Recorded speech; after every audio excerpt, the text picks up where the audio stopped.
You know what? Most people are intimidated by the water. So you've got an advantage right there. And that's why this is an endurance sport. It's about learning all three, pacing it. Starting at the sprint level is a really good place to start. And starting with this race because it isn't just about the race. It is the whole experience, and you can bring your daughter and have her experience everything going on. You'll meet so many nice people. Everybody is so friendly. It's so relaxing. And to spend 3 days, if you're coming up on Friday and just enjoying the beauty around you and getting in that water with her or paddleboarding or, the massage part, the yoga, the wine tasting, it really will add. I mean, I can't think of a better race as my very first race. I think you're going to have a great experience. And, that's why we're all here. And for both those of you who have never done Wildflower, it is different than any race you've ever done before because it is an experience. It's not just the race. That's like the icing, on the cake, but it's everything else that comes along with it and the camaraderie and the support. And so, Beth, you can reach out to me anytime you've got any kind of questions. I'm happy to help you get through that nerve. So, first, I'm going to introduce our two speakers this evening. We have Brandy, who will be speaking, she will be talking about the pool swims and oat swims, lake swims. She is the head of TriDot's um, pool program. And so she will share her experiences, her thoughts, some of her great tips that she's going to present to everybody. And then we also have Mark Stevens, who is from RŌKA. And Mark started with RŌKA when they started.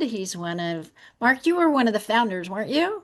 You and wasn't I he? was I was employee number three, so He was employee definitely number early on. three. Yeah. So Mark he was a swimmer at Stanford, and he is the senior vice president. So Mark will also be giving tips on what do you look for in a wetsuit? How are they supposed to feel swimming in a wetsuit in a lake versus, ocean water? Why a wetsuit? And he's got some of his own tips as well from being a swimmer and he's also raced Wildflower, so he knows what it's like. So I'm excited to have both of them this evening. And we will have Q&A with both of our speakers tonight. But prior to introducing to having Brandy speak and to Mark, I'm going to talk a little bit about mindset. Mindset overall with the race, with how you're feeling. Like I think Beth, for you, this will help a little bit, with your feeling about your nerves. And with the swim. And so, one of the things about mindset that I know that I do, and I think I lost everybody. Where are you? Um, is I don't know where everybody went. Because I like to see everybody, but I can't see anybody. Let's see. Let's see. Where'd y'all go? Anyway, mindset does play a big piece in any kind of racing, in any kind of sport. But with our sport in particular, everybody thinks you're racing against the whole world. Well, really, you are racing against yourself.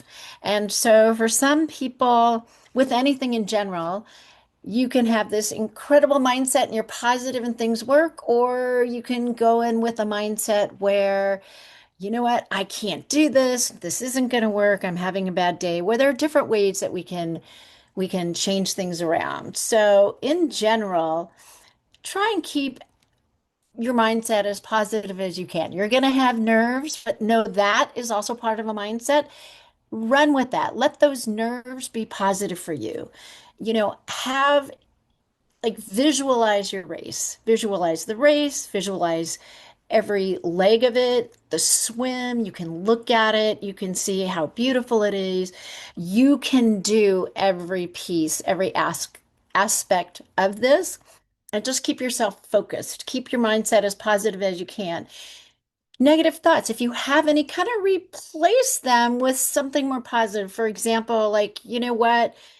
you know, I might be, instead of I'm a bad swimmer or I can't swim in this lake, turn it around to, you know what? I'm improving. I'm getting out there and I am working with, whether you have a coach or you take away things from Brandy or you go and attend, the TriDot pool week, swim weekend that they have, or you gain something from what Mark might say. Take that and instead of I can't, okay, I can. And it doesn't matter if I'm a little bit slow, but you know what? I feel confident. I am, my stroke now feels so much better than when I first started. Again, positive self-talk. When you're in the water, there are little things, I have when I'm teaching ocean swimming, what I will teach a lot of beginners, I will say to them, because for the first time for many of you, or even for those of you who don't get the opportunity to swim a lot in open water, like Allie, you were saying you're going to go into a pool. I'm in the middle of the ocean and I will tell my beginners, you know what? I want you to look down and I want you to pretend that there is a lane down there, just like you're in the pool, and make it whatever color you want it to be. So sometimes I'll say my lane is rainbow or it's orange. And what happens is you forget that you might not be able to see the bottom there or there's no side to pull on. And people focus on, oh, my lane is red today. And I'm focused on, I'm following that red lane. So those little kind of things will help.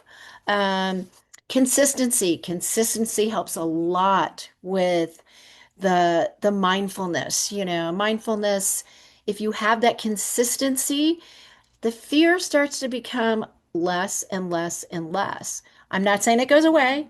There are times where I have done races where one of the last races that I did, I had 5.5 foot waves that I needed to go through. And I just kept telling myself, you know what? I kept thinking of my race. I kept visualizing what I wanted to do. And I remembered that I kept saying to myself, okay, all I got to do is once I make my mind up to go, I'm going, get through that wave. Once I get to the other side, boom, I'm done. And that's what I did. I ran in there, and all I could focus on was I'm getting under that wave, I'm getting to the other side, and I'm getting to that first buoy. And you know what? Didn't have a problem. Just did what my brain told me to do, thought positively, visualized getting to that first buoy. So it's visualization. It is positive talking to yourself. It is, you know what? Purposeful practice. And what I mean by that is don't just when you're doing your training or when you're doing the race say, okay, I just got to swim to get out of the water. Think about it like, why are you out there? You're enjoying the beauty of the lake. You're enjoying the beauty of the lake. You've got people around you. Look for that buoy. Look what's behind that buoy and see the mountains that are there, see the trees, see the boats that might be parked, um, and enjoy it. Say, wow, I'm doing something that maybe other people don't do.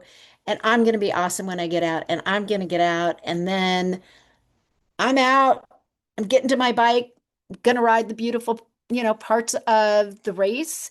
The hills are no big deal because I've been working on it. And then you get to that run and you can think about, wow, listen to all the people that are out there. Look at your surroundings. Don't just focus on, oh my God, I got to get this run to the finish line. Visualize and enjoy everything around you. And that's the same with work, doing your training. Look at it not as something that's tedious, but look at it as, wow, look at how far I've gone this week compared to last week. Or what have, what am I doing different this week than last week? Or what have I improved on? Where do I feel I am at compared to when I first started? Or if you've been doing this for a while, like some of you have, okay, how do I compare this to some of my other races? What have I done different? What have I done better? What have I not done so well? But what am I going to improve on? So it's really about the mindset, thinking positive, thinking, I have a little saying that I say to people that I can take you from I can't to I can with resilience, with perseverance and a smile. Because at the end of all of this, you're going to smile and think of the accomplishments that you yourself are doing, even if they're little baby steps. Everything is an accomplishment. Everything is a positive. Um, And really, if you need to calm down a little bit, some of the stuff that I will do is I'll close my eyes, I'll take a few deep breaths, and I'll visualize my workout, my training, what my coach is telling me. How is the course? What does it look like? How lucky am I that I get to be in this beautiful environment amongst all these different people with the music and everything like that? So, the mindfulness, even when you get a little scared, just take a step back for a second. Don't try to reach for too much in the beginning. Take those little steps, and each step, look at it as a positive and how far you're going, how far you've come, where are you today, and remind yourself, hey, I can do this. I can absolutely do this. And if you have that little moment of, I can't for a second, take a step back, breathe a little bit, rewind. It's okay. What's happened in your day? So, for the most part, your mindfulness, and I call it mindfulness, and you've read a lot about mindfulness, sorry about that. That is going to help you with your mindset, trying to stay positive on it.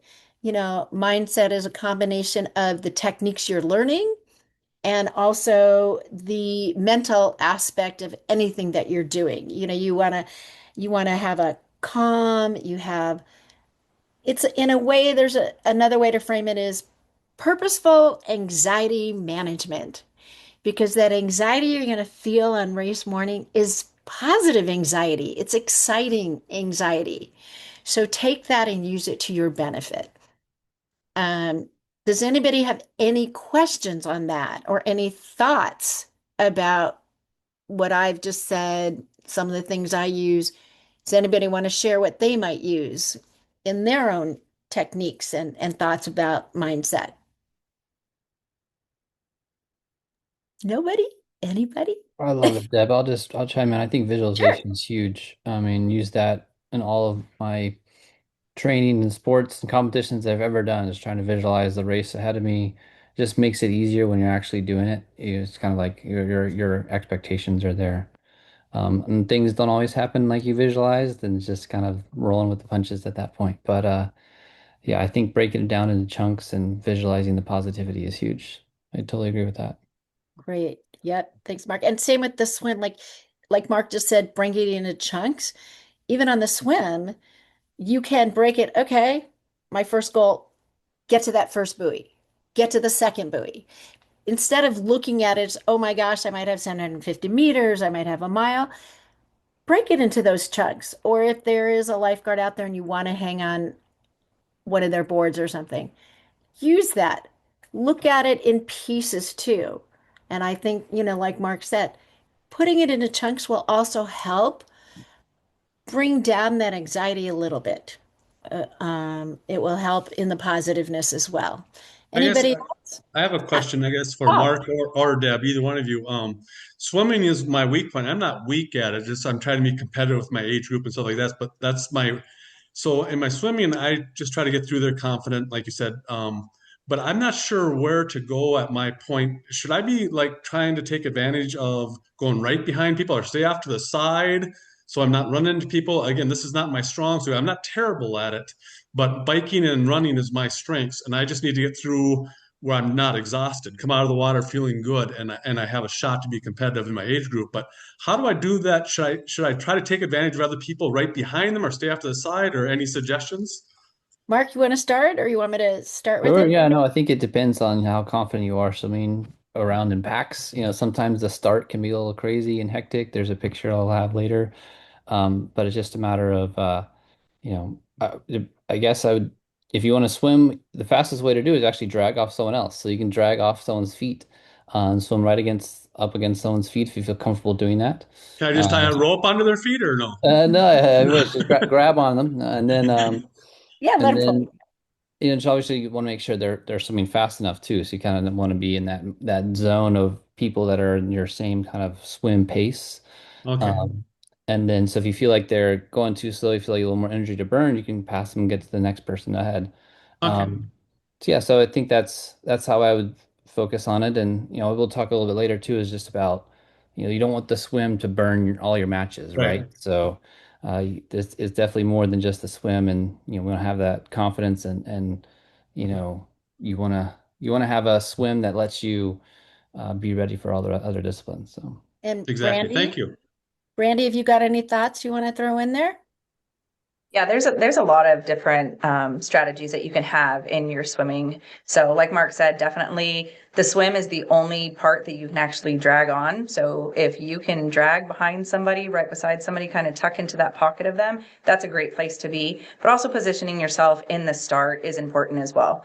So, Wildflower is a right-handed breathing course, and if you're not extremely strong, when you get into the water, you come down the ramp, you're going to go off to the left just a bit, and it's a right-handed breathing course because you will make right-handed turns on course when you're swimming. And so if you're on the left, inside on the left when you come down that ramp and you're not a strong swimmer, you technically don't want to be in that left hand pocket, because as the group moves towards the left to kind of get onto course, if you're not strong enough, they're going to be swimming over you or pushing off to the side. So being strategic about where you place yourself when you start the swim, are you in the front of the group or are you the back of the group? Those also play a huge part in your swim. Thank you.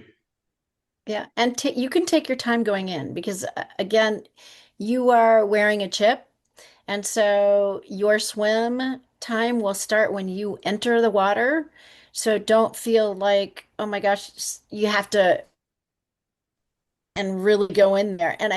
The swim is the shortest piece of this race. So if you think of it like my swim is to get me to the bike, you and as Mark alluded to and Brandy, you don't want to burn all your matches really quickly. You want to save those legs as much as you can. So you are allowed to draft in the water. It is legal drafting in the water, like Mark was saying, and Brandy, if you can grab onto somebody and whether it's at their feet or sometimes you'll see people just barely at their hip. Let them do the hard work. You know what? Let them do the hard work and you come out of the water refreshed. I guess So, that was part of my question is because I have never drafted behind a group of people. I've swam a lot in the lake and in the pool, so I'm not afraid of swimming and I'm not afraid of making the distance. I've just never swam behind people. And the little sprint triathlons I did last year, I just stayed out of people's way, to be honest. I went off to the side and really swam on my own. Yeah. So and I that's don't even know fine. what, yeah, and I got through it. But I was thinking about taking advantage of that drafting, and I just didn't know if I should just try it here or just stay away. So that was my question. And Thank you. I think we'll do like a test swim on the day before. So we'll have a whole bunch Okay, of people out there. You can see what it's like to be in that pocket. So, very good. Thank you. Great question. Okay. And I am going to give it away to Brandy and take it away. Well, thank you for that, Deb. So for those of you who don't know, I'm Brandy Ramirez. I am a certified Ironman coach. I'm also a USAT certified race director, and I'm the director of TriDot Pool School. And so thank you so much for having me here and letting me touch base on just a few little swim tips and tricks. One of the things we wanted to talk to you guys about is being conscious of your swim, being confident in the pool, and some pool etiquette. And this is basically for those of you who are new to swimming, just know that a lot of people are very nervous when it comes to the swim. I honestly can say I'm a SoCal girl, born and raised. So I'm a surfer by heart. I love it. And so for me, I'm very confident in the swim, but I understand how it could be a little bit nervous, a little bit nerve-wracking getting into that pool for the first time, trying to figure out how to swim, where to be, what to do. And so we were just going to toss in a little bit of tips and tricks here for getting ready and starting your swim experience. Please know it's so normal to be nervous, especially when we're starting something new. So don't be overly hard on yourself. That's number one. Give yourself some grace. Confidence builds with repetition. So that means putting in the time. Just go to the pool, do the laps, put in the time, and give yourself some grace. You will start to see some really good gains, especially as you become more confident and more familiar with the water. So you want to start easy. And even on race day, when you're entering that water, you want to keep your HR down. Same thing when you get to the pool. And so practice. How do I keep my HR down? How do I relax myself into my swim in the pool? The very first thing you want to do is do some sink downs. I find a lot of newer athletes to swimming swim with their eyes closed. And so that can be a little bit nerve-wracking. It's like swimming in the dark. So the very first thing I would say to you is when you get into the pool, have your goggles on, do some sink downs, and this is a tip, this is a pro tip that I tell all my athletes. I literally tell my athletes, I want you to say in your head, hello, old friend. And say it as you're sinking down, open your eyes, take a look around the pool from side to side, and just relax. Begin to build that relationship with the water. And so opening your eyes while you're doing your sink downs is number one. And remember, everybody starts somewhere, right? So not all of us wake up one morning and we're great at everything. That's where that grace comes in. Form over volume is so important. Great haste makes great waste. And so we really want to practice our form. It's going to help you be at the top of the water. It's going to help you to learn to find that pocket of breath so that you don't feel like you're getting a mouthful of water. So I really encourage you to find some proper technique and start building from there. Watching videos, obviously coming to pool school is an option as well, but you want to make sure that you are practicing with good form. That is so, so important. Lane etiquette when it comes to the pool, it's like driving a car, seriously. And even when you are racing on race day, when you enter the water, it is like driving on the freeway. You do not have to stay to the inside pocket, the fast lane of everybody. You can spread out between the buoys and the safety vessels. That is all of your area to swim. So like Mark was saying, I don't know if I'm supposed to stay with the crowd or if I'm supposed to be out to the side. That's really a decision you get to make for yourself. Where are you comfortable? In the pool, you want to stay to the right if you're sharing a lane with other people. If you want to pass people, you pass to the left. If you need a break, you go down to the end of the wall and you get as far off to the side as humanly possible. Now, some of you are probably saying, like, I'm never sharing a lane with anybody. I don't want to do it. And it might be intimidating, and that's okay too. But sharing a lane with other swimmers, once you've built up that confidence a little bit, can be so beneficial to you on race day. Because when you're in the pool and other people are sharing that lane, creating a little bit of waves, creating that motion, it's going to help you when you get to race day. And so once you've become a little bit more confident in your ability to swim in a pool, I would definitely encourage any and every single one of you to take the opportunity to share a lane with either one or two other athletes and do some circle swimming just to get that experience. And it's also being close to somebody else. There's a lot of athletes who, when they get into that water for the first time, and now they have people touching them, you know, there's other body parts and they're touching their feet and they're touching their hands, and people kind of get like a little bit freaked out, like, whoa, what's happening? So get that experience before race day. Get into a pool, share a lane, and see what it's like. Are there any questions about slide number 1? No? Awesome. All right. So moving on to being successful in your swimming. Number 1 is the proper wetsuit. Like, you want it to fit you so well. It needs to be comfortable. It needs to be efficient. You need to take the time to put that wetsuit on correctly. And RŌKA makes an amazing wetsuit. They have a number system on their wetsuit. You may not even know it if you already own a RŌKA wetsuit, but there are numbers on that wetsuit to help you fit it properly onto your body. There's going to be the number 1. It's going to be somewhere down on the leg. You want that number 1. It's a circle. You want that number 1 to fit like up on your kneecap. And so then there's a number 2, which is going to be on the arm sleeve. That number 2 is a circle, and you want it to fit right in the crease of your elbow. Number 3 is going to be up by your collarbone. A lot of people, when they put their wetsuits on, number 3 is somewhere out here on their shoulder. And then they complain that they don't have that rotation in their shoulders. They don't feel like they can move their arms. That number 3 is actually supposed to be up like on your collarbone.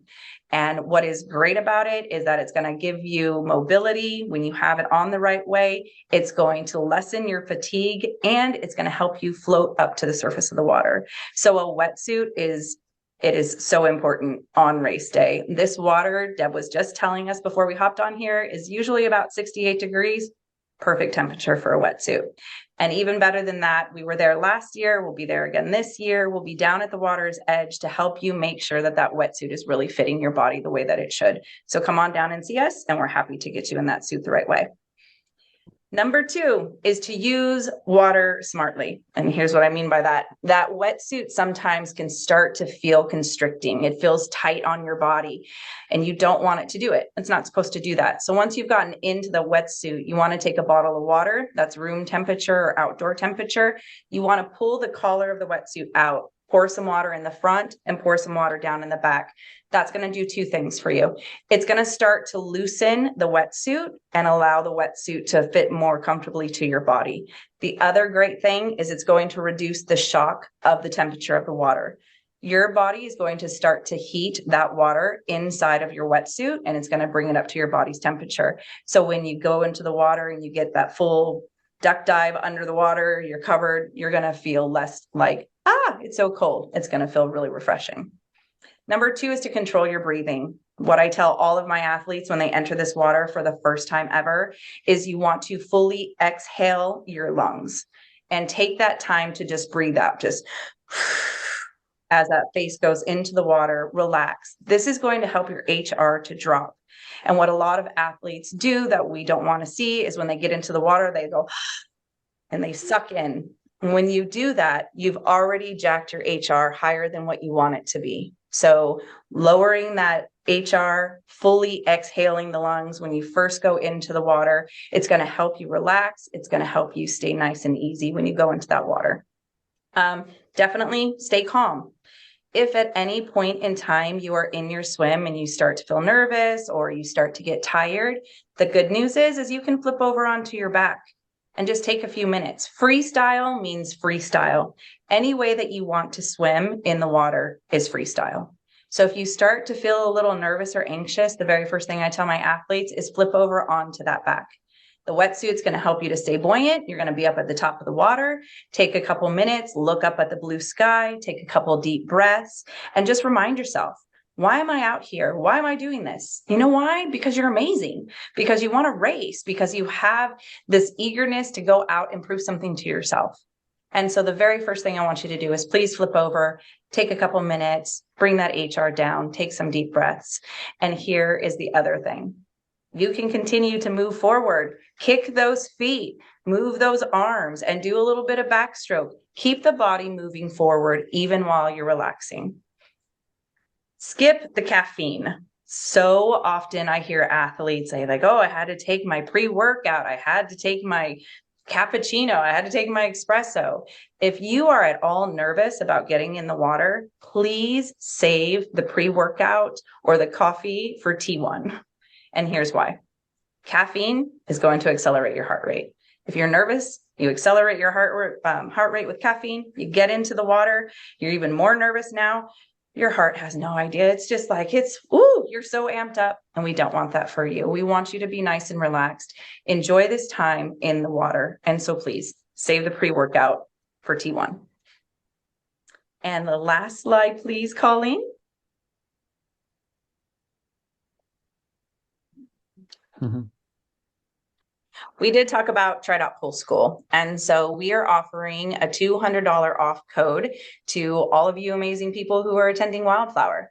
The code is WILD1, and you want to use that at checkout. This is valid for the San Diego Pool School that's happening on March 21st and 22nd. So just in time for you to gain more confidence, get more comfortable in the water, become faster in your swim. We also have one for Los Angeles, and yes, it's after Wildflower, but if you decide that after Wildflower, this is an amazing sport and you want to stick with it and you want to keep getting more confident and getting stronger in the pool, please join us at the Los Angeles Pool School. Look, first off, I'm from California and I don't want to say Los Angeles because nobody wants to go up to LA. It's actually Manhattan Beach. Okay. And anybody who's from Cali knows this, but there's other people who work at TriDot and they're like, I wanted to say Manhattan. People thought it was New York, but okay, it is Manhattan Beach. It is not Los Angeles. Okay. So, and that takes place May 23rd and 24th. So please come out and join us at Pool School. Pool School was created for athletes of all abilities in their swim. It was created to make those individuals more confident and, yes, to get faster in the water. We've had almost 1,500 athletes attend pool school, and we have an average 13.2% drop per 100, as well as reducing the stroke counts. So it's going to make you extremely efficient in your freestyle form. It's going to make you confident in the water. It's going to help you with your breathing so that come race day, you are just ready to go out and slay that swim. Does anybody have any questions about anything that I just covered? And then I will turn it over to Mark. Thanks, Awesome. Brandy. Thanks, You're Brandy. welcome.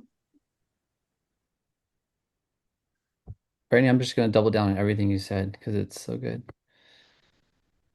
Um, I have this presentation, Colleen, but we don't have to, we can go through a little bit as we go if we get it up and nice and ready.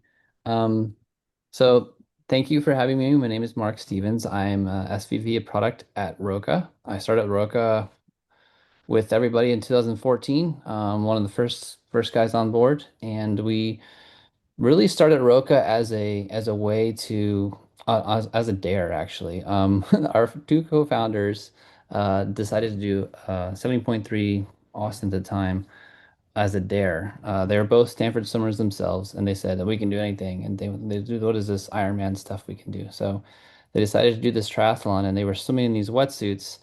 And the wetsuits that they got all the fastest gear and bikes and everybody, and they got the wetsuits, and they said these wetsuits are just terrible. You know, they don't allow us to have the technique that we had learned throughout all of our swimming career to actually come to fruition. And in fact, they would like instead of being ready for the bike and the run, they were exhausted after the swim, even after being good swimmers, because their shoulders were fatigued and they just had terrible wetsuits. So they decided to build their own wetsuit in their garage in Austin, and they hired me to come on and expand the brand and build the whole product line. So that's kind of the essence of RŌKA is just building confidence, empowering and igniting your own challenges that you're creating. So it's building this confidence in the water that you see. Um, yeah, try that one. I don't know. Might be better. You can go to the next slide if it goes. Yeah, so we built RŌKA. Hopefully this is useful information for you guys. We built RŌKA to kind of expand uh, into beyond wetsuits and making a whole bunch of tri gear, goggles. We went into eyewear, and now we've had athletes, Olympians, all wearing our gear. Gold medalists, speed skaters, even wearing our sunglasses at some points. So yeah, we're designing crazy stuff that does essentially brings that confidence that we said of all the products and to get you through your challenge, whatever challenge that might be. And so tonight, I could dive into a whole bunch of why we talk about wetsuits and everything, but I want to talk a little bit more about this Wildflower Swim. Um, as Brandy said, I think technique is probably the most important thing for swimming.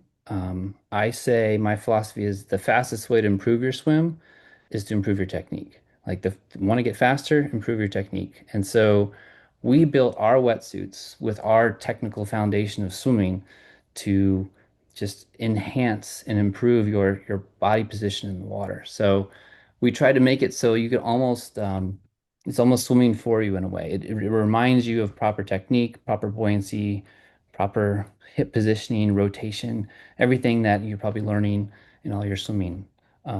Swim coaches are saying to you. So what's nice about Wildflower is that it is not an ocean swim. So a lot of people are worried about ocean and waves and currents, and it is a lake swim. So it is a little easier in that respect. It is not a saltwater body, right? So it is a little, it was not going to as much buoyancy as you can, but I like the fact that it's a little bit flatter out there. Sometimes you get a little bit of wind, but it's not like huge waves. You don't have to go through a surf line or anything like that. And so it is 68 degrees, as they said, and so it is a wetsuit swim. So for those people who've never done triathlon before, the wetsuit is just for the swim. So you put it on, It's going to take you 5 to 10 minutes to put it on before you even get out there, and that's okay. You want to make sure it fits properly. We can get to that in a second. And then you take it off um, after your swim. It doesn't take 5 to 10 minutes to get off. It'll actually come off in like seconds. You'll be able to peel half of it off before you even get to your bike, and then kind of rip the bottom off without actually ripping the wetsuit. Um, but yeah, it's a buoyancy factor too. So the wetsuits let you swim at a higher kind of buoyancy profile in the water than you would normally swimming in the pool. So it's actually easier to swim in a wetsuit. I always think about like a boat. Like if you have the boat that's higher in the water, that's a lot less drag that's pushing against you as you move forward in the water. So the wetsuit, as you have more flotation, you have a lot less drag pushing against you. Now you don't just want super buoyancy flotation because then you become like a surfboard and you can't really swim with proper technique. So that's where, all of our, engineering and patented technology on our wetsuits comes in. But just kind of pulling it back out to the highest level, we want to have the wetsuits really let you swim with, that much speed by having a higher buoyancy profile. Does that make sense? You're nodding so far, hopefully. Um, and then let's go to the next slide. What did I put there? Who knows? These are just a breakdown of our current RŌKA wetsuits. I'm not going to get into like the different levels of wetsuits. We can go back to this if you want, but I want to more talk about probably the next slide, I think is that's more comparison of wetsuits. Let's go to the next. Yeah, this one. So how do I put it on? How do I care for it? This is the 1, 2, 3 fit system that Brandy was talking about earlier on the left. You have the one that you literally put on the knee. Two is on this kind of crook of the elbow, and three is kind of up at the top of the collarbone, as she was talking about. Super important that these again fit snug. It's going to take you, yeah, we said 10 to 15 minutes to put your wetsuit on properly, and that's good. You want to pull it on slowly. You want to use the kind of ends, kind of the not your fingernails, but kind of the Your palms of pads. your finger, right? To kind of grab and pull the wetsuit up so you don't get fingernail rips. We actually include like white gloves in all of our wetsuits, so to help prevent that fingernail tailors and everything. So just it is, take some time, sit down, pull it up, get people to help you. There's a lot of volunteers out there, and we'll actually be out there, everybody on race morning to just help make sure everyone's got the wetsuit on properly. If you need help, there's a lot of helpful people that are out there to do it. Um, yeah, the pads of your fingers, remember to use that. Cleaning your suit. People ask, what do I do with a wetsuit afterwards? Definitely rinse it in fresh water, um, and then hang it inside out to dry. I think that's an also important piece out there. Don't store it crumpled up and folded in your car. Like it is a piece of equipment that you want to take care of. So I think that's something that's very important. And then go to the next slide. There's some questions about that. Oop, one more up.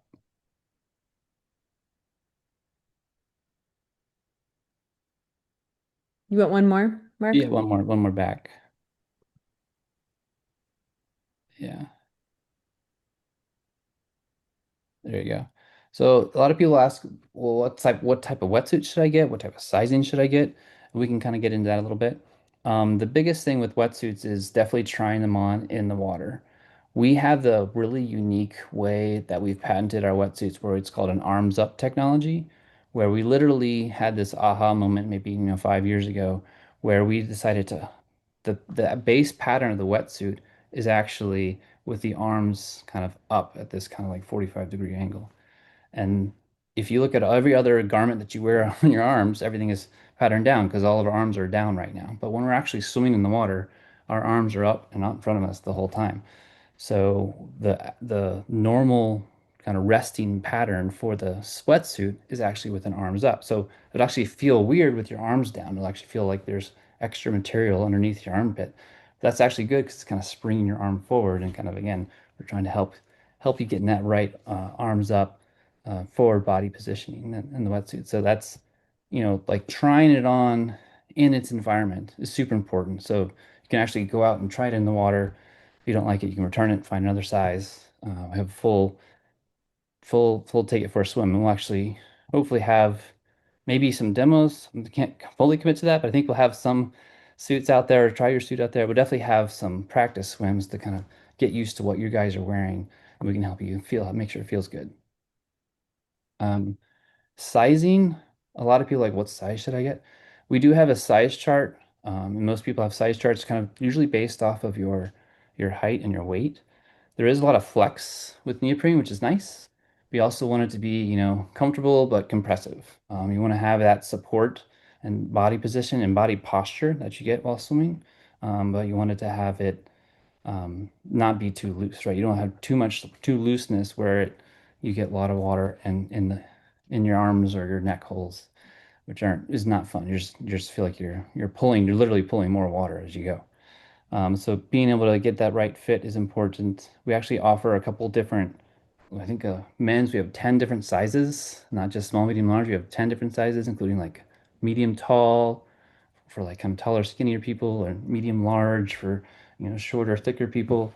And I think women's, we have 12 different sizes on some suits. So finding your size is, which size do I want? I think it's usually pretty good. You'll find if you're on the bubble between sizes, you could honestly probably fit in both sizes.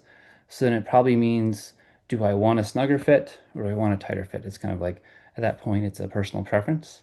And a lot of people maybe have a swimmer background or feel more comfortable with tighter compressive garments.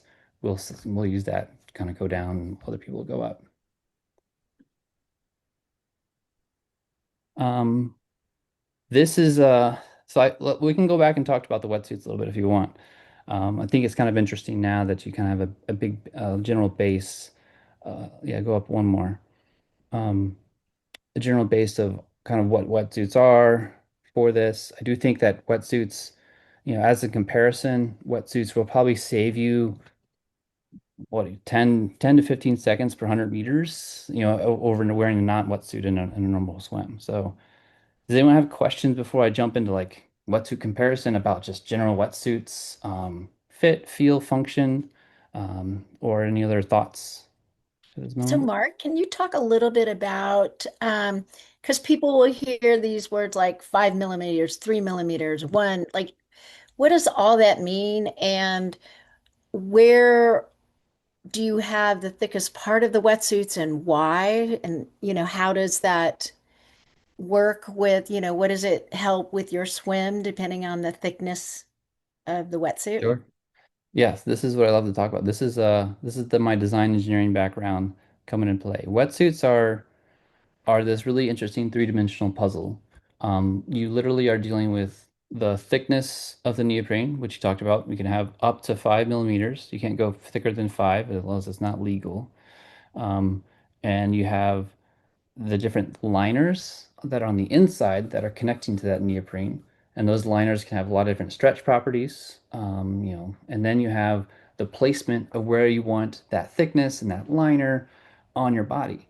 So it's kind of mapping everything to as much to your body as much as you can. So we want it to be fitting right and putting in the right position. So our suits have this unique profile. We actually have a nice kind of, we call it a kind of rotational profile. We have this thick center line buoyancy down the middle. We use like as thick as we can, 5 mils on the front, kind of on the back too. So you kind of create this mass that lets you rotate against. So imagine, everyone is rotating and swimming, and I say, imagine you're trying to reach for something on top of the fridge, and you don't just stand flat-footed and reach for it. You rotate your body and you get those couple inches every single time you rotate. So that's the same thing in true as in swimming. Every time you reach and rotate, you're getting a couple extra inches forward.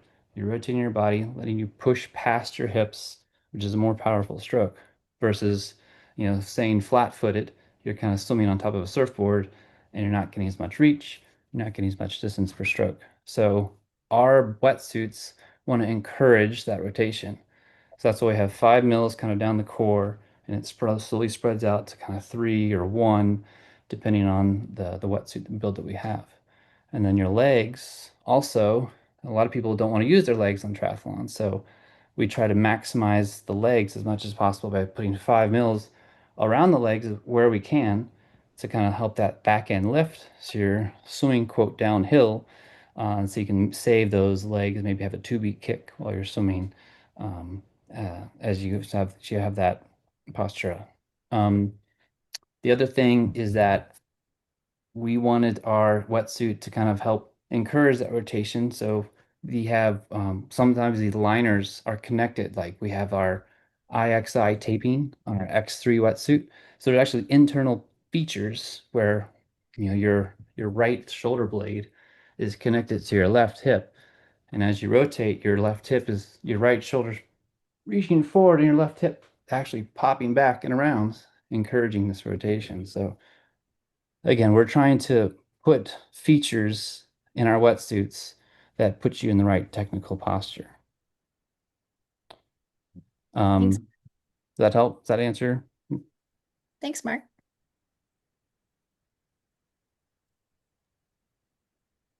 Now, Mark, I did see Uh, something on there about long sleeve Yeah, versus long short sleeve. sleeve as well, which is Sure, a great question, especially in our temperature. We're a little bit more mild temperatures. So, that is a question we get asked. sure. So we do make a sleeveless option. Sleeveless option just kind of frees the shoulder entirely. Um, a lot of swimmers actually would want this. They feel like they have to have my free shoulders freed, and I was one of them. I was originally I must be in a sleeveless only wetsuit. Um, and it is good to have that shoulder freedom, but I think what the sleeve does, the full sleeve, it adds more buoyancy, it adds more neoprene, it adds more lift to you. So if you feel comfortable enough wearing a full sleeve option, I think it is faster. But there also is if you swim hot and overheat, the sleeveless option can be another option for you to kind of be a little bit cooler in the water. I've even seen some people even wear like long sleeves, like sun Capes. shirts, I'll do right? that. Yeah. Underneath there, just because it is, they want to have that. Why do you do that, Deb? I'm just curious. Well, I mean, I've actually used neoprene sleeves with my Got it. sleeveless RŌKA because um, I like that freedom of my shoulders of having a little bit more flex with the sleeveless, but I do get cold in the arms, so I'll wear the just the neoprene sleeves to keep the arms warm. But when, like you're saying, when the water is a little bit warmer, I do like to swim in a sleeveless because it does cool me down a little bit. And I tend to run cold when the water is cold. So I have both. I Yeah. have both. And the way RŌKA makes their sleeves, which is great, is they're not so thick. So I still feel a lot of freedom whether I'm using my long sleeve RŌKA or my sleeveless. Yeah. Just preference. It does come down to preference. My preference is sleeves just because I think we've kind of mastered our sleeves anyway to maximize the shoulder freedom, and I do think you get a benefit of having the extra buoyancy as you go out there. But I do know if it was a hotter like swim, it was going to be up in the kind of lower 70s, mid 70s. I would definitely work towards a sleeveless sweatsuit. The other question I think some people relevant we get asked is, can I swim with my wetsuit in the swimming pool? And you can, but not for very long. You're gonna overheat yourself. I think it's good to swim in the swimming pool if you've never swum in a wetsuit before. Jump it in, see how it feels. You're never gonna like push off a wall, do a flip turn or something like that, and flip turn in the open water. So that's not really relevant, and it might even cause to get water down your suit. But it is kind of good to feel it. But we created these sim shorts, which are just neoprene little shorts that simulate wearing a wetsuit while you're pool training. And I honestly don't train without them anymore because it makes me swim faster, and I love being able to kind of have that buoyancy and get my hips up without having to try too much. I know some swim coaches are anti, but I would say you're swimming out in the open water. Why wouldn't you want to simulate that as much as you can? So I think the sim shorts are a pretty nice training tool to get that feeling of that lift that you get that a wetsuit actually has when you're actually doing a race. And aren't they similar to swimming with a pool buoy? They are similar to swimming in the pool, but you don't have to squeeze it and it doesn't come out. But it replicates that kind of lift that you get, and then you can isolate your arms if you want, but it still lets you have that 2B kick. So again, it's a little bit more natural than swimming with just a pool buoy. Good question. Let's see, what else did I have? This is just these are three wetsuits that we have. We have main wetsuits. We have the X3, the Pro Max, and the Comp 3, kind of a fastest. Um, what's interesting, we talked about a little bit about the neoprene. The panel layup combinations is kind of what we're saying here. What happens is that on the X3, which is the kind of top of the line, we literally have 11 different combinations of neoprene thickness and liners, where the liners might be different at the different types of the neoprene thickness in different positions on your body, whereas your layups is just, it's a very complex suit, right? And because we did that, because we wanted your lower back to be a little bit, tighter in the fact that, imagine I place my hand on your lower back, all of a sudden you sit up straighter. Imagine now we have a little bit, kind of stronger liner on their lower back in your wetsuit. All of a sudden you're swimming a little bit straighter. Your posture's a little bit better. Or but on the chest, in the when you're breathing, you want to have an expansion. You want to be able to breathe. You want to remove that claustrophobia feeling. And so we expanded the chest, but maybe it's a little bit thinner up top, but also the liners are having a little more stretch.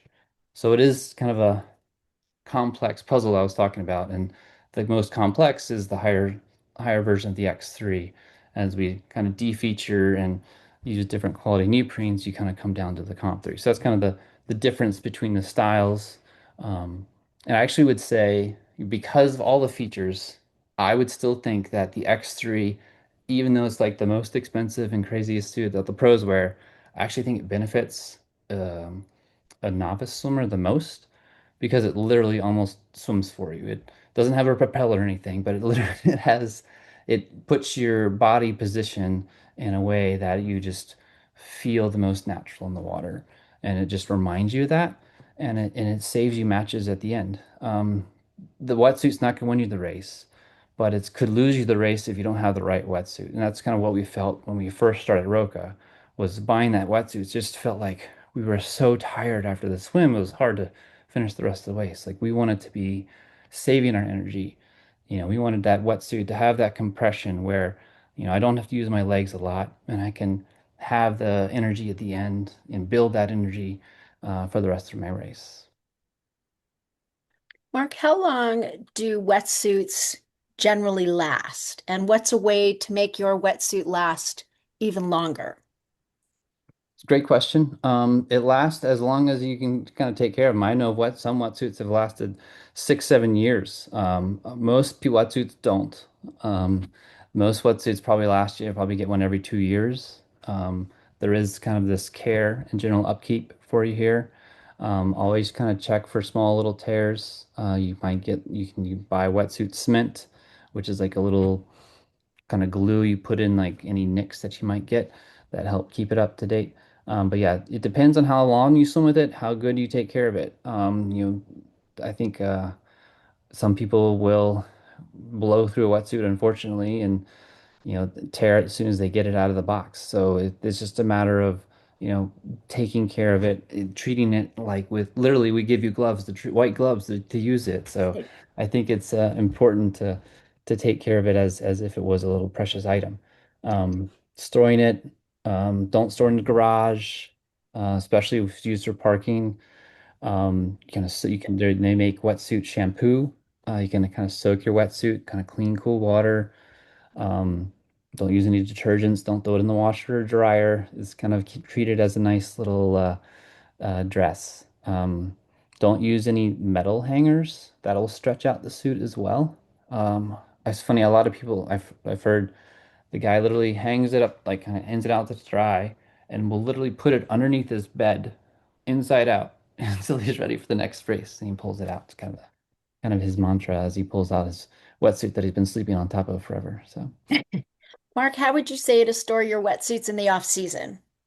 Put it on your bed. No, you can do that. I would hang. They make wetsuit hangers or kind of like these beefier kind of coat hangers. You don't want to have something hangers that will literally pull, like stretching out a rubber band, right? Eventually, it'll kind of form to that hanger. So a metal hanger will stretch it out. But yeah, definitely keep it in a cool closet. You can fold it in half. That's fine too. Just kind of keep it compressed. Don't pile a whole bunch of stuff on top of it. It'll get creases. Um, yeah. Any other thoughts there? How do you store your wetsuits, Deb? I was looking, I have it, might be upstairs, but I have one of those wetsuit hangers that is a little thicker and it's got like a spongy material on it, so it's soft on the shoulders. A lot of times, what I do in the off season, once they're clean, I store them inside out and I fold them really nicely, not tight, loose fold with the legs, with the arms, and then I actually wrap them and put them in a closet. There you go. Keep them out of the way. Mark, what about goggles? I know you guys have goggles, but what do you look for in goggles? Talk about some, the RŌKA R1s or just in general. Sure. Well, goggles are important. They're your window into the world below, right? So we I've been designing goggles since I graduated in 2006, so it's been a while, and it's kind of a fun venture. And goggles, I think, are which go to the next slide too. The other way. Yeah, that's fine. Let's stay there. That's a good R1. So goggles, it's very personal. People have different face shapes. People want to feel, fast. If you have a swimmer background, you maybe have a different preference which goggles you want versus, a triathlon background. I just want to get the most maximum vision in the pool. So we actually currently offer three different styles of goggles.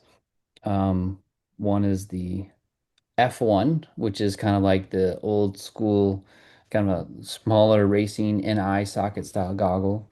And then we launched the X1, which is almost the exact opposite, almost like bug eyes. Really huge goggles that actually have super soft silicones that are on the outside of your eye, so you don't get wrinkles around your eye. And then we just said, we want to design our own proprietary goggle that was focused on open water swimming. So we designed the first open water swimming specific goggle in the world. And we patented this design, and it's called the R1. And the R1 kind of took kind of the best of these both worlds between these F1 and X1 sizes. And we first thing we did was we removed as much engineering on the top of the goggles we could and tilted the angle backwards, this 11-degree tilt called a retroscopic lens tilt. And what that did is we realized that when we're swimming in open water, we want to look as forward as we can without lifting our head. As soon as we lift our head, our body sinks, our hips sink, and we just kind of like throw on the brakes in the water, and all that drag just kind of hits us.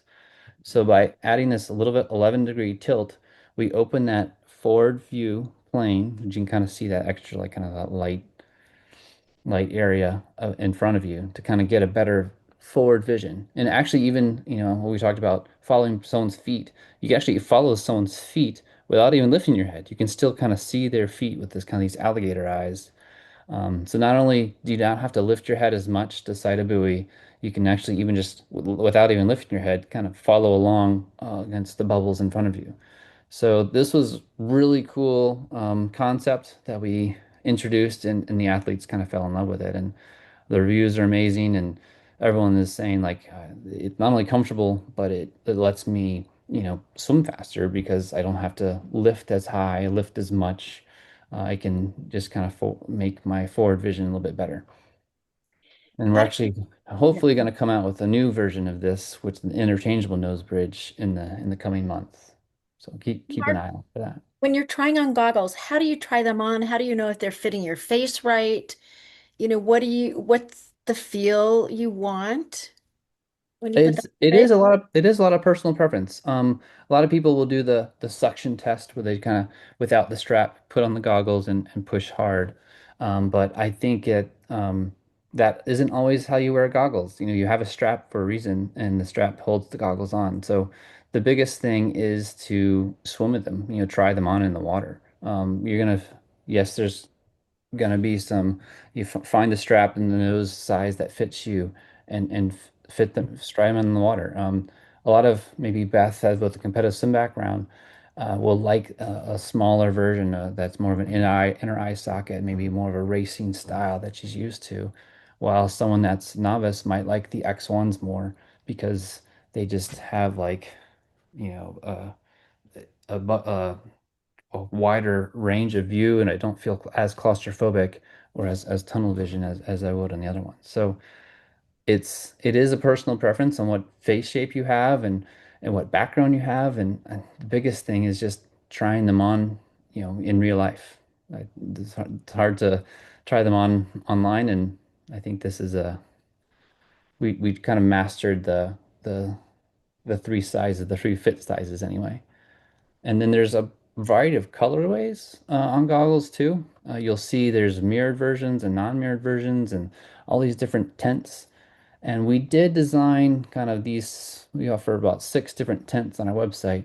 And we designed the tints on purpose for different race conditions. And with goggles specifically, one goggles is 0, two goggles is actually 1. So having a backup is really important just in case something happens, something, a strap snaps or something else happens. And also the race conditions for the day. Like if it gets really cloudy and really dark before you even go out there, having a non-mirrored version is super nice because if you have a mirrored version when it's very cloudy and dark, it's really hard to see, and you don't get, maybe you can't see that buoy that's out in front of you. So having a clear or a not a very light tinted option is good to have as a backup. The tents are, I think we call them on our website, like I think specifically for wildflower event, it's kind of a more of a, it's not an urban backdrop, it's not an ocean swim. So I think the amber mirrors and the vermilion mirrors are the best ones to hit those yellow and orange buoys that have lined up out there. One of the really good features too about the R1 is that since the lens kind of goes to the side, it allows you that peripheral vision as well. Sometimes a lot of goggles, when you're newer to swimming as well, when they just fit like in the pocket of your eye, you really have to over rotate to see from side to side. And so having a little bit of that peripheral on those R1s to be able to just take that quick peek from side to side is really beneficial. And I'll ask one last fun question, and then I want to open it up to everybody to ask Mark and or Brandy any questions that you might have. Okay, Mark. So under your cap or over your cap, Under my cap. and why? Uh, for me, it's because I don't want my goggles to fall off. So I put them under if I'm racing, I'm putting them under my cap. If I'm out there just for a swim, I'll put them over my cap and knowing that I can take it off. But no, if I'm actually doing a race, I'm putting it under my cap, so that there's no issue of my goggles falling off and getting knocked off. And for those of us that have a lot of hair, um, I don't know if Brandy, you do this, but what I will do is I will put one cap on for my hair, put my goggles on, and then I put the race cap over that. So, Exactly. you know, I And keeps double that's cap what it as that's what Olympians do in competitive swimming too. So you're not alone in that. mine is just you got a lot of hair there, so I got to put a thick cap on first to keep it underneath, you know? It's also good to help keep you warm as well. Like Yep, when you're swimming in absolutely. a pool, you have your own silicone cap, you're used to the way it feels. So you can use that as an extra layer of warmth. For me, it's because of my hair. It's also because what Mark said, I don't want to lose my goggles. Like I've had plenty of times where you're swimming next to somebody else and nobody means to do it. We're just all out there, we don't know. And somebody just, face plants their hand right in. And, if I didn't have it double capped, there's been a couple of times I've been hit pretty hard in the face. And if it wasn't a double cap, those goggles would have just popped right off. So having that security of having them underneath the race cap, that cap just lines right along the top of my goggles to make sure they're not going anywhere.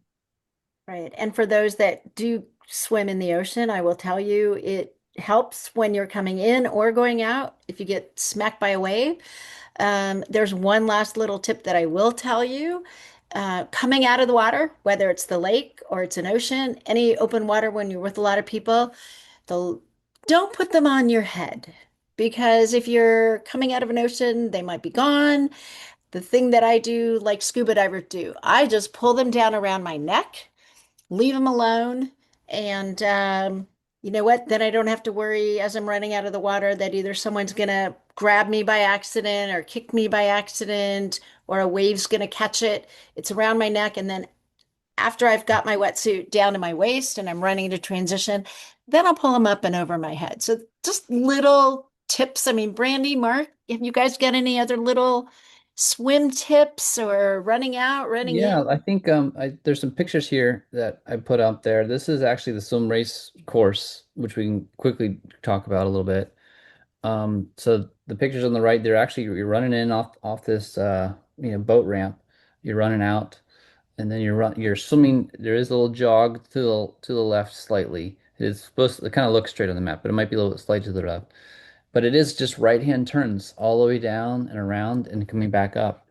And this, I put this yellow dot here because that's that one. There's one left-hand turn, I believe. You got to go around this buoy on your left side, and then you straight back into the dock. So kind of, it's a very simple swim in that it's kind of out and back, and it's a whole bunch of right-hand turns. And it is, this is the frenzy you kind of get in that lower right-hand corner picture on the start. Everyone will start to spread out. So just a matter of kind of, as you said, relaxing and getting in and trying to find your own pace and find your own feet and your own swimmers to be around. Can you jump to the next slide? I think there's some more pictures. So this is what it looks like if you've ever been out the Wildflower. It's beautiful. You have these beautiful hills out there. So I was going to recommend, I even do it. I will swim backstroke in the middle of this race because A, it lets me kind of like rest my freestyle arms for a second, but also get that oxygen, breathe it in, know where I'm at, and then I will flip over and then I will count like, 100 more freestyle strokes before I slip over and do backstroke again. Just to kind of, I don't have those walls to push off as a competitive swimmer that I love. But I think it's, however you want to break this race down, whether it's next buoy, whether it's next song in your head, whether it's next, 100 strokes or whatever it is, breaking down into chunks, I think is hugely important because it can be a long, tedious race and you can get into that mindset of, oh, I'm never going to finish this. And instead, how can I get to this next piece in my head? How can I get to the next buoy that's out there? So I think that's important.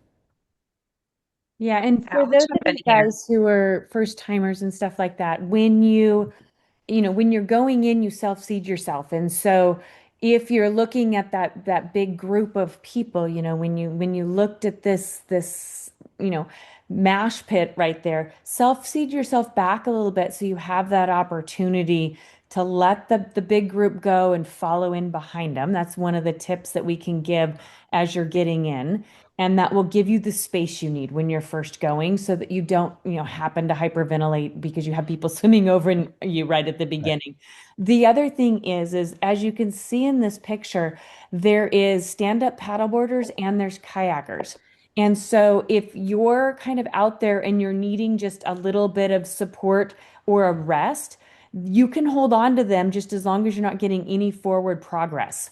And so they're there. And if they see you turn over on your back, that is a sign. They've been trained. If somebody turns over on their back and they see them just floating, not doing a backstroke, if they see them just resting on their back, they know to watch for them.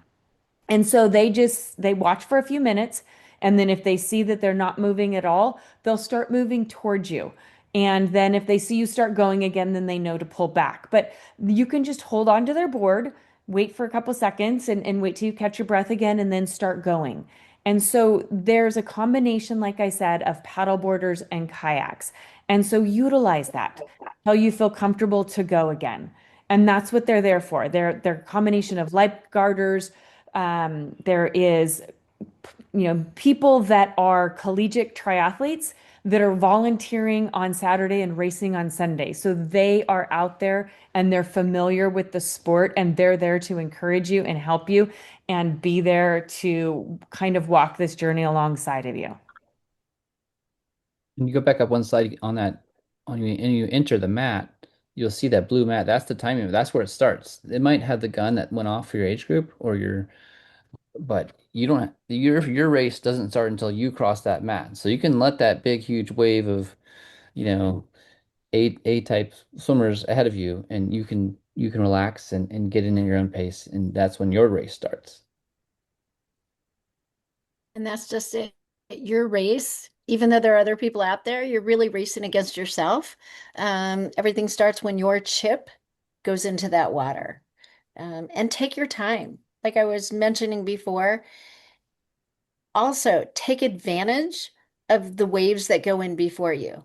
Look at how they're swimming. Is there a current? You can see that with the swimmers that are in ahead of you. You can see, is the water pulling to the right? Is it going to the left? Is there a little bit of a chop? You can learn a lot from the waves that go off prior to you going off.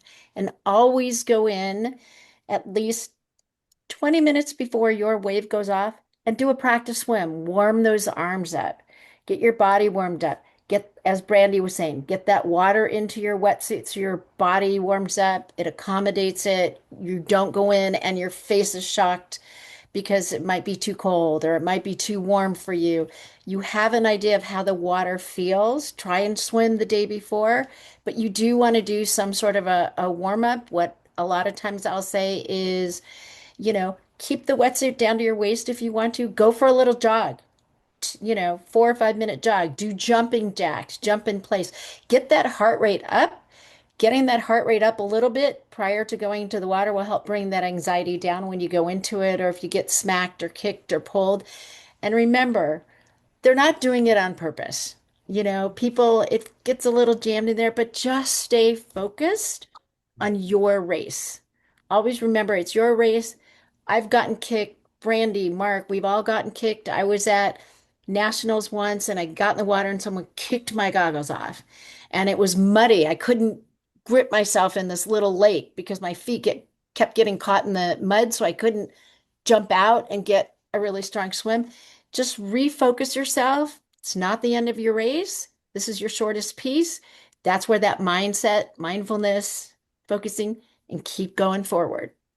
And just get out there and have fun. Yeah.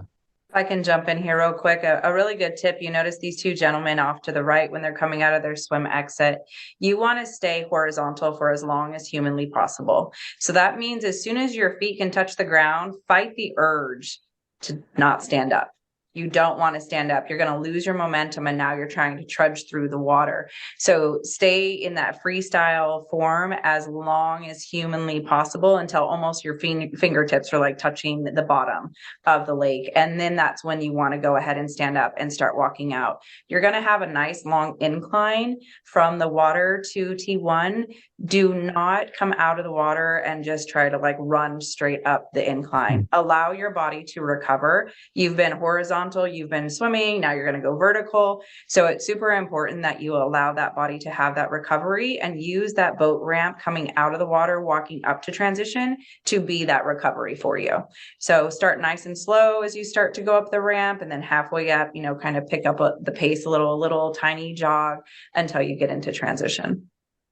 Right. And, another little hint if you want, I leave a pair of flip-flops or a little pair of slip-ons because it is a boat ramp. And even with carpeting, you may be a little bit more comfortable. And after you get out of the water, as you're coming out, don't take off your goggles and your cap first because you still got to pull those sleeves off and you're going to be stuck holding this and what do you do with it? So I don't even take my cap or my goggles off until I'm pretty much in transition. As you come out of that water, you can run, you can walk, it doesn't really matter. Start unzipping that wetsuit and pull that wetsuit down to your waist. And then when you get into transition, then you can stomp on it, pull it down, slide it down those calves, and don't worry about stomping on it. Pull it off.